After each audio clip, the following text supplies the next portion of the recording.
Welcome guys, new video train to trader इस channel में आपका स्वागत है। आज हमने बॉक्स पैटर्न देखा था। बॉक्स पैटर्न बन चुका था बैंक निफ्टी में, तो हमने पुट साइड का ट्रेड ले लिया। तो आगे देखते हैं कि हमें कितना प्रॉफिट मिलता है, देखेंगे आगे।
थोड़ा सा काम है, इसी वजह से हमने प्रॉफिट बुक कर लिया, जितना था उतना।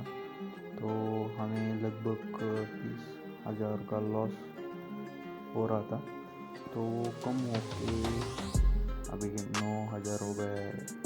अभी 8,000 हम प्रॉफिट में आ गए, देख सकते हैं आप।